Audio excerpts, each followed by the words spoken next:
यदि विधाता ही पक्षपात करने लगे तो धर्म कहां रह जाएगा, न्याय कहां रह जाएगा। धर्म की बजाय अधर्म का पलड़ा इतना भारी हो जाएगा कि वो धरती को छूने लगेगा। जब धर्म ही नहीं रहेगा तो संसार का तो अंत हो जाएगा। और जैसा मैं तुम्हें पहले भी कह चुका हूं कि मैंने ये मानव अवतार धर्म की रक्षा के लिए लिया है। धर्म जब जब संकट में होगा तब तब मैं आऊंगा। परंतु केशव, मैं तो एक मां हूं और ममता का तो धर्म ही अपनी संतान की रक्षा और उद्धार करना है। तो फिर मैं अपने पुत्रों की मृत्यु चुपचाप कैसे सह सकती हूँ, कैसे सह सकती हूँ।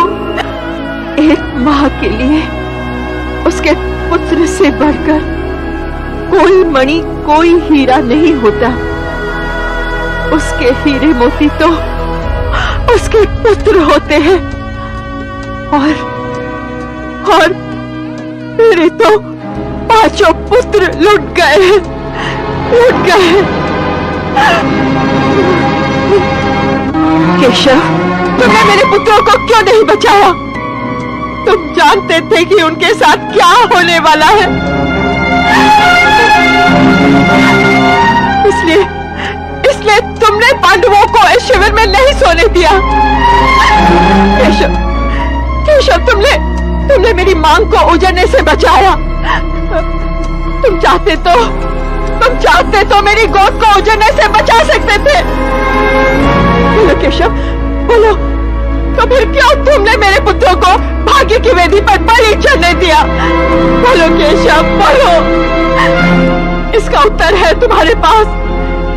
है कोई उत्तर इसका तुम्हारे पास? केशव बोलो, तुम बोलो केशव, बोलो केशव, बोलो, बोलो केशव, बोलो।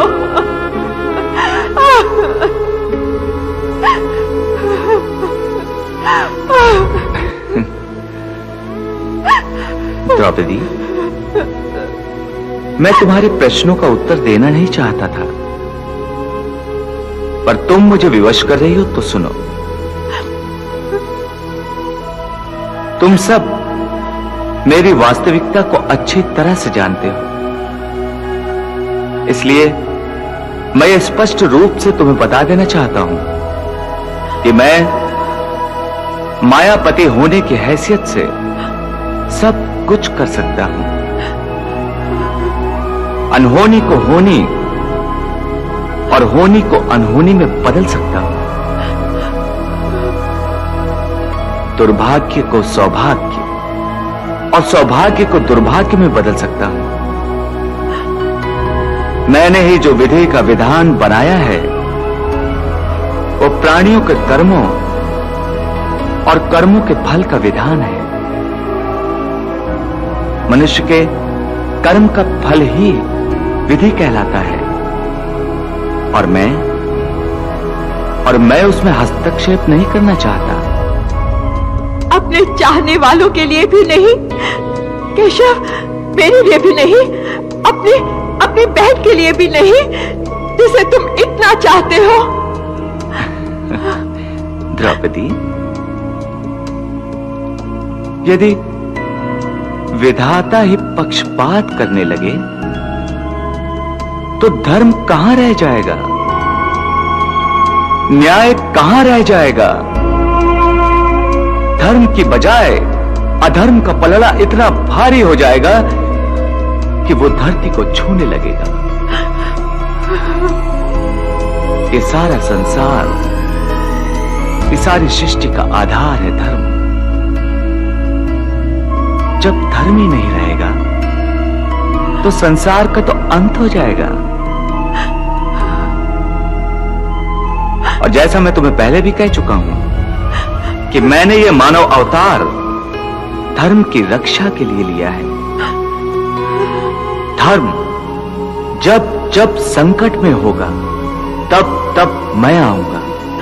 हाँ, तब तब मैं आऊंगा। तो फिर द्रौपदी, मैं जो धर्म का रक्षक हूँ, वो भला धर्म का भक्षक कैसे हो सकता है? परंतु केशव, मैं तो एक माँ हूँ और ममता का तो धर्म ही अपनी संतान की रक्षा और उद्धार करना है। तो फिर मैं अपने पुत्रों की मृत्यु चुपचाप कैसे सह सकती हूँ? कैसे सह सकती हूँ?